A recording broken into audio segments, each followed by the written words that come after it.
That's major. Yeah. You went from being on the beach to actually acting in a movie with Robert De Niro. You know, I just wish I could go back and make better decisions, but you know, we can't do that in life. Right. That's just the way life is, you know. It's Lillo Brancato, and you're checking out Thisis50.com. Thank you. It's a classic Hollywood story. A young man gets a big break and sudden fame, but then he turns to hard drugs and gets into trouble. While it's a common story, few of those stories end like this one, with murder. So I have to bring this up. Sure. The robbery, the botched Right. robbery. Tell me exactly what went down.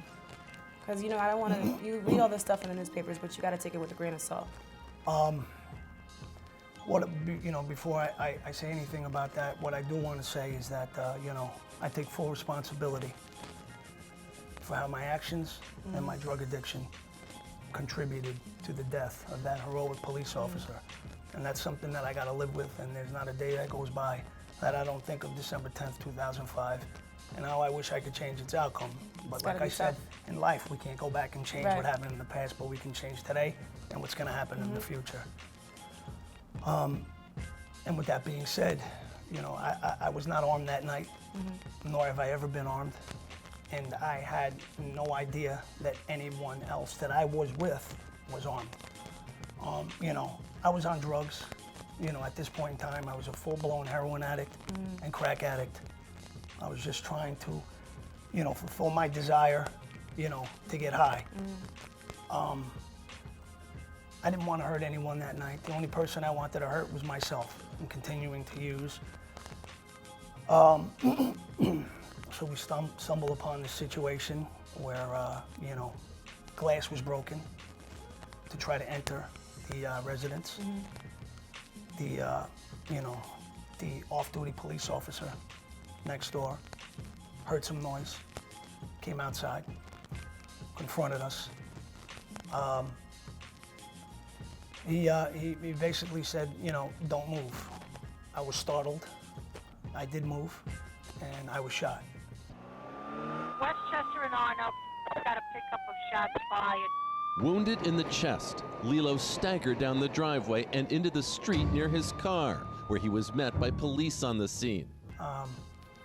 And then a gunfight ensued between the two, which I had no idea he was armed. I didn't see what happened between them two, but kind of saw the aftermath, where my co-defendant was walking down the street. He had gloves on, he had a gun, and this was like all, you know, and at this point I'm on the floor thinking I'm gonna die. He just left you? Yeah, well, police came on the scene, and then they put us in, you know, they call them buses, but ambulances. Put us in the ambulances, we were rushed to the hospital. And I didn't know that that was a police officer until we were in the hospital. And someone told me, someone said, you know, are you happy? You and your friend just killed a cop. And I had no idea, and I was like, you know, almost crying. I was like crying, I was like, wow. And all what are you thinking at this point? Do you remember? Because you probably were high, right? No, absolutely.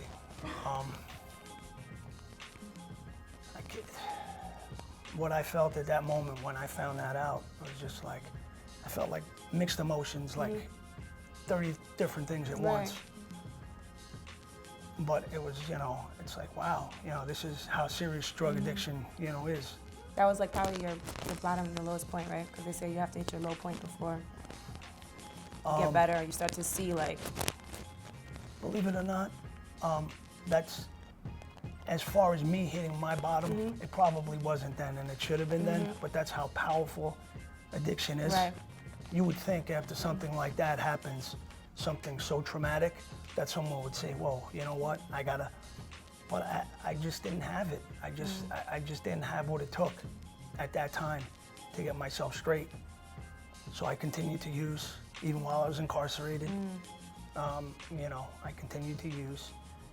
And then, I would say about a year later, I overdosed. I overdosed in Rikers Island. I overdosed in my cell on heroin and morphine. How did you get the drugs? Like, how does that, I still don't, I mean, I get it, but then I don't. But go ahead, I'm sorry. Well, you know, I mean, it's readily available. Like, you know, if you have some money and, you know, you have the financial means, you can get it. And, you know, I was just feeling so much pain at that time because my whole life was taken away from me. and someone, you know, of course, lost their life. And it's something that I thought of every day, like, wow, this guy's not, you know. So I guess just to, you know, just to not feel that pain, I used to self-medicate.